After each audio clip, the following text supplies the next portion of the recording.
Hi, xin chào các bạn, lại là Noah đây.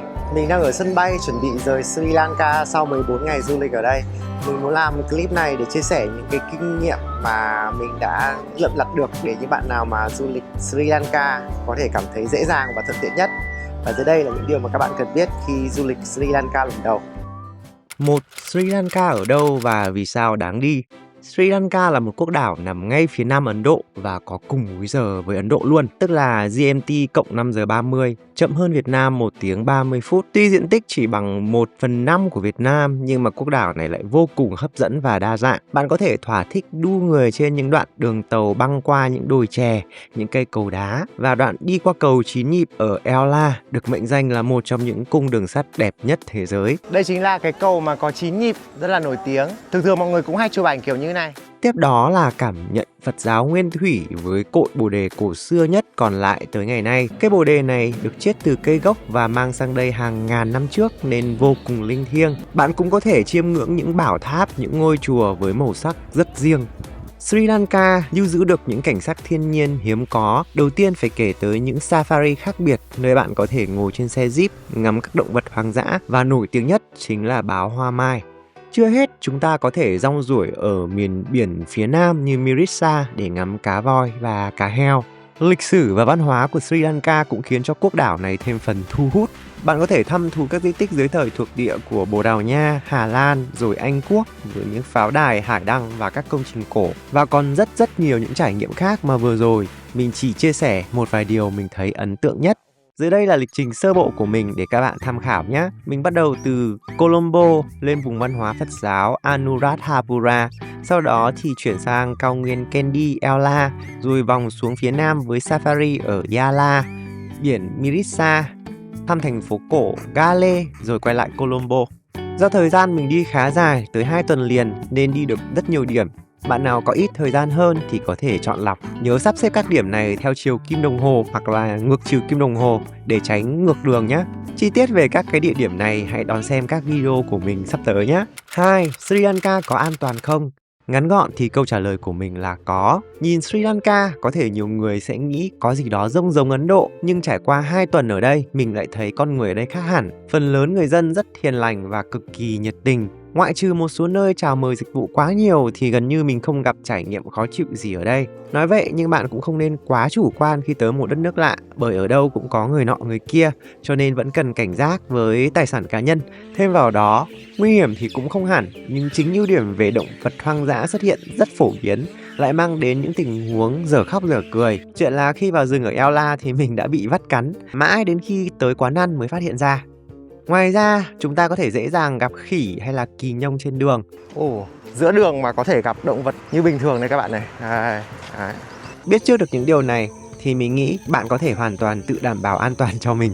Chính phủ Sri Lanka rất ưu tiên du khách. Mình được bày một mẹo nhỏ, đó là nếu các bạn gặp rắc rối về dịch vụ như là bị bắt đền một cách vô lý, bị đe dọa hoặc là lừa đảo thì có thể nói với cái người đó là tôi sẽ gọi cho Tourist Police, tức là cảnh sát về du lịch. Nhiều khi cái tình huống này sẽ dễ giải quyết hơn rất là nhiều. Thứ ba, tới Sri Lanka có khó không? Ngày trước thì cũng vất vả đó, còn tin vui là từ cuối tháng 8 năm 2026, chúng ta đã có đường bay thẳng từ thành phố Hồ Chí Minh tới sân bay quốc tế Bandaranaike, mã sân bay là CMB, thông qua hãng Vietnam Airlines và Vietjet Air. Thời gian bay chỉ khoảng hơn 5 tiếng. Trong giai đoạn đầu mới khai thác, giá rất hấp dẫn, ai mà đi dịp này thì rất là hời so với mình. Lúc mình đi thì chưa có bay thẳng nên là cần quá cảnh. Vì vậy, mình chọn Kuala Lumpur của Malaysia để nghỉ một đêm rồi hôm sau mới bay tiếp tới Sri Lanka. Thứ tư, ăn gì ở Sri Lanka? Đồ ăn ở Sri Lanka có nhiều nét tương đồng với miền Nam Ấn Độ. Trong cái phần gia vị của họ thì sẽ có nước sốt kiểu masala ấy, rất là thơm.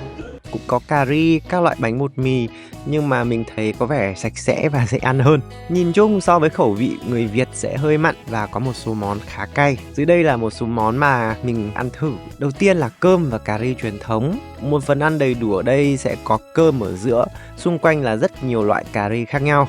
Ở các cái cửa hàng cơm bình dân bạn có thể lấy đĩa xúc cơm và chọn bao nhiêu loại cà ri bạn thích. Giá khá là rẻ, nhưng nói thật là nhiều loại cà ri thì cay phát khóc luôn. Đây chính là món cà roti của họ. Giờ mình sẽ ăn thử xem nhé. Cũng khá là ngon và dễ ăn. Món tiếp theo, Hoppers. Đây là một cái loại bánh ăn sáng hoặc là ăn nhẹ. Bánh được làm từ bột gạo lên men với nước cốt dừa. Bánh có hình như là cái bát ấy, dìa bánh khá là mỏng, giòn, còn phần đáy thì dày hơn. Họ sẽ thường ăn kèm với cả là sốt hành ớt. Hôm nay mình sẽ ăn thử một món mới có tên gọi là Gotu với thịt gà.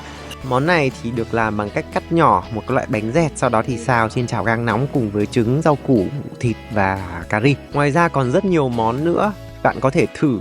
Đây chính là roti bí đỏ này.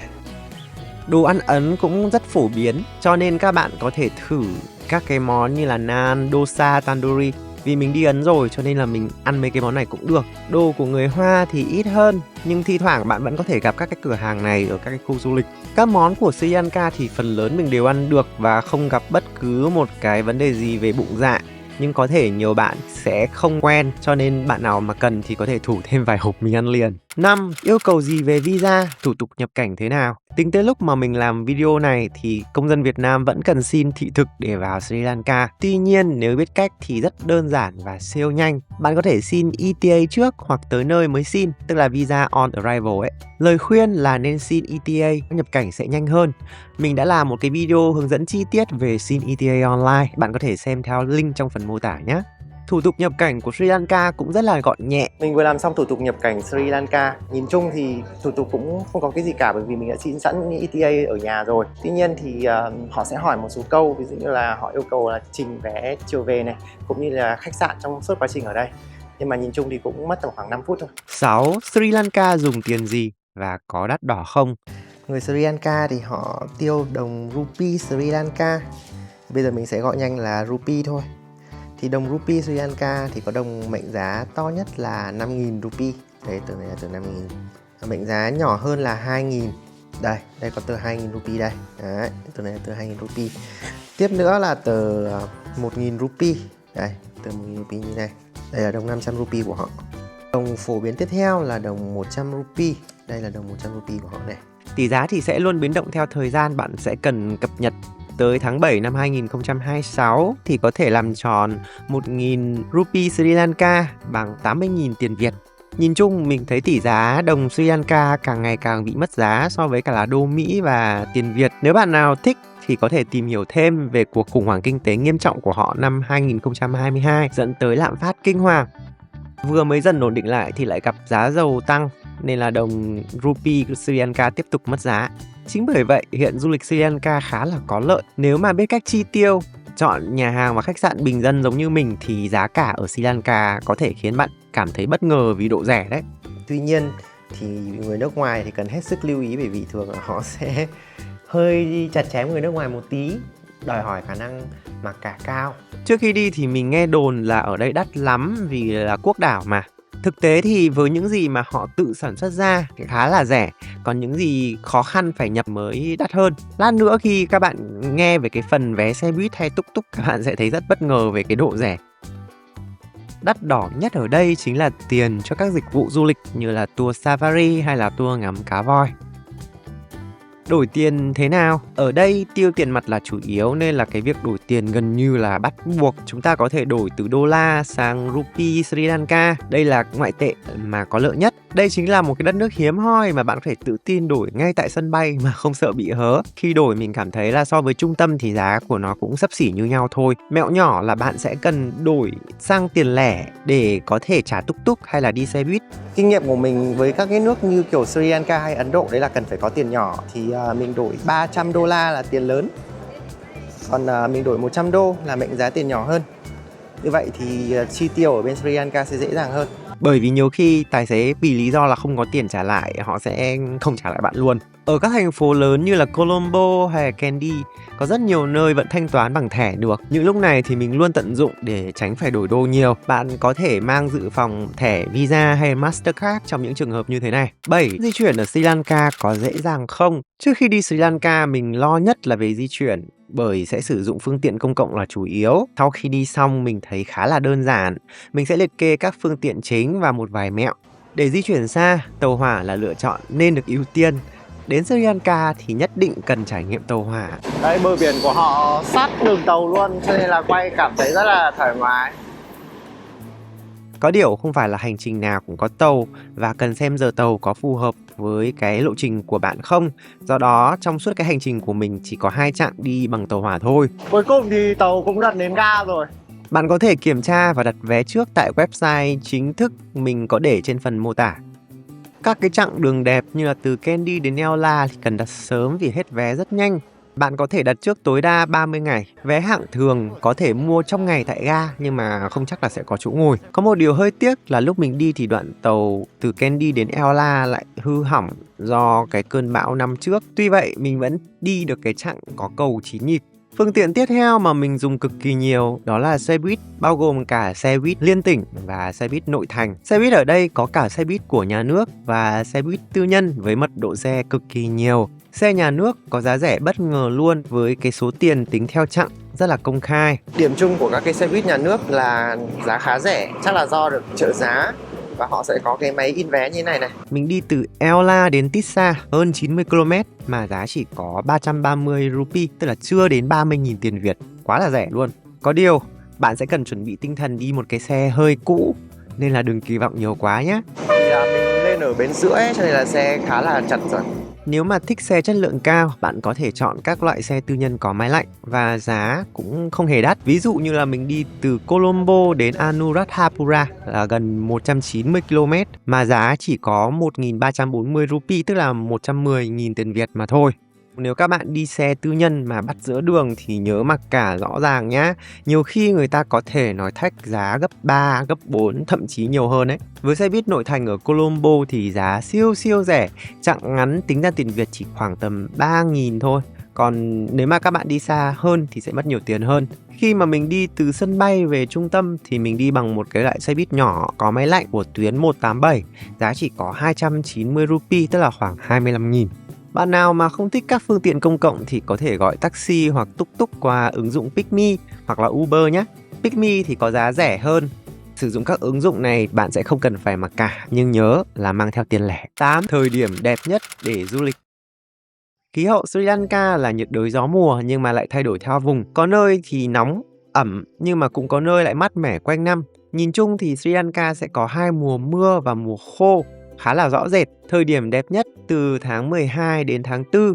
Đây là lúc bờ Tây và bờ Nam, cái khu mà Colombo, Gale, Mirissa và khu vực trung tâm đồi núi Kandy, Ella bước vào mùa khô. Theo lý thuyết thì thời tiết lúc này là khô ráo, nắng đẹp, cực kỳ lý tưởng cho các hoạt động trekking cũng như là đi safari, và mình đã chọn đi vào cái dịp này. Tuy nhiên, thực tế là mình vẫn dính mưa liên tục mấy ngày liền và rất may là có mang theo ô và áo mưa dự phòng. Mùa mưa sẽ từ tháng 5 đến tháng 9. Gió mùa Tây Nam sẽ mang mưa đến bờ Tây và khu vực đồi núi. Lúc này thì cái khu bờ Đông lại là nơi có thời tiết đẹp nhất. Một lần nữa mình muốn nhấn mạnh là thời tiết thay đổi rất thất thường, bởi vậy vẫn nên xem lại các dự báo sát thời điểm đi để có thể chuẩn bị được tốt nhất nhé.